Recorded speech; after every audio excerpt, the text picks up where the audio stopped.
in a turbulent market. Split-second decision-making and fast execution are key. The new Saxo Web Trader puts you at the controls.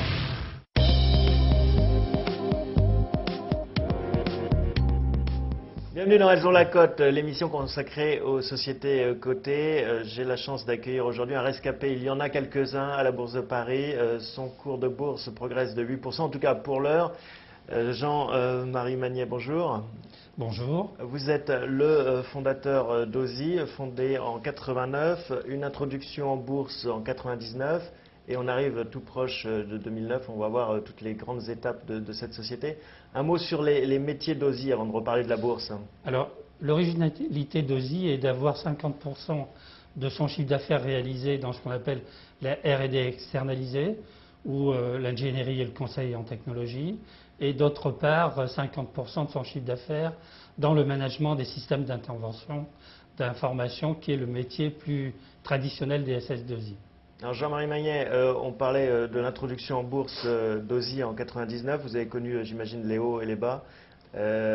Comment ça se passe actuellement? 8% de progression, j'imagine que c'est assez satisfaisant dans ces marchés. Disons que c'est moins mal que la majorité des entreprises de notre secteur, mais nous avons eu la chance d'annoncer des super résultats au premier semestre 2008. Et nous avions une valorisation qui était un peu inférieure à celle de nos collègues, on va dire, auparavant. Comment est-ce que vous faites pour passer justement d'une croissance de 86 millions d'euros à 150 millions, qui est votre objectif 2009? Dans le plan CAP 2009, on avait défini de réaliser une croissance annuelle en moyenne de 20%, en réalisant la moitié en croissance organique et l'autre moitié en croissance externe. Pour cela, nous avions pris comme point de départ une année où nous avions fait effectivement une croissance organique de 10%, qui nous paraissait naturel d'essayer de continuer par la suite. Mais c'est facile dans ces marchés actuellement de faire de la croissance comme ça? C'était facile jusqu'à aujourd'hui. Pourquoi c'était facile jusqu'à aujourd'hui? Parce que le marché était lui-même en croissance. Le marché était en croissance d'environ 6 ou 7% par an, et notre objectif était simplement de faire un peu mieux que le marché. Ouais. Et alors maintenant, avec la période qui s'ouvre, comment est-ce que ça risque de se passer? Comment est-ce que vous voyez les choses? Alors, pour l'instant, nous avons effectivement des craintes par rapport à la situation d'avoir une année 2009 en crise. Mais comment est-ce qu'on s'y prépare en tant que chef d'entreprise quand on se dit oulala, tout le monde est en train de couper du bois parce que l'hiver risque d'être rude? Est-ce que soi-même on fait des provisions? Oui, en fait non, on ne fait pas de provisions. On est dans un plan CAP 2009 qui vient d'un plan de sauvegarde de l'entreprise en 2004. Et pour réaliser ce plan qui était très ambitieux, on a travaillé comme si on était en crise depuis 2004. Donc, en fait, comment se préparer à la crise? En remettant tous les fondamentaux en avant, en insistant sur ce qu'on appelle la dynamique commerciale, le suivi des métriques, la rigueur, et en ayant un niveau d'exigence le plus élevé possible. En ayant ces objectifs-là bien en tête, je pense qu'on peut passer une crise éventuelle mieux que la moyenne de nos concurrents.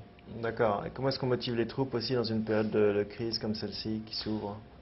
Les troupes sont motivées par la réussite de la société et ses excellents résultats depuis quelques années. Nous ne ressentons pas encore de crise, puisque... On n'est pas encore dedans. On nous l'annonce, c'est la vague qui arrive à l'horizon, mais le tsunami n'est pas encore ici. Jusqu'à maintenant, quand on regarde toutes les semaines avec attention le niveau d'évolution de nos affaires, on s'aperçoit que le rythme de signature aujourd'hui est encore le même que celui qu'on avait excellent au premier semestre. Mais malgré tout, aucun fléchissement, on là. sent que des clients nous demandent de réfléchir à des baisses de prix, que certains projets commencent à s'arrêter, et donc on peut craindre effectivement une année 2009 difficile. Et comment mesurer cette difficulté? Enfin, difficile à quel niveau? Aujourd'hui, je pense que ça se traduira essentiellement, s'il y a un ralentissement brutal, par le fait que notre niveau d'intercontrat augmentera Mais comme ce n'est toujours pas le cas, on fait comme si tout allait bien, on continue à être attentif, mais on recherche toujours la croissance. Vous cherchez la croissance, vous pensez que vous l'aurez en 2009 quand même, en chiffre d'affaires, en marge? Je sais pas du tout aujourd'hui de quoi 2009 sera fait. Ce que je vous dis, c'est que on fait en sorte d'être très réactif à toute activité qui viendrait à être en crise en 2009. Alors un cours de bourse qui résiste bien depuis le début de l'année, mais dans l'absolu avec un PE inférieur à 10, comment est-ce qu'on peut doper cette valorisation boursière?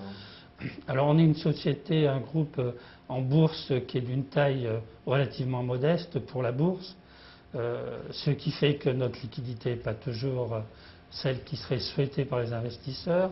On peut faire quelque chose là? Alors effectivement, ce qu'on cherche à faire à travers nos plans de croissance rapide, c'est à intéresser beaucoup plus les investisseurs et les analystes pour donner plus de visibilité à notre cours.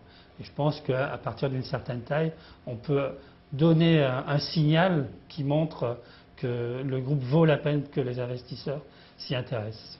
On parlait 89, année de la fondation, 99, introduction en bourse, on arrive à 2009. Est-ce que ce sera l'année, je ne sais pas moi, d'un rachat, d'une fusion? Est-ce que c'est oui, des choses que vous regardez?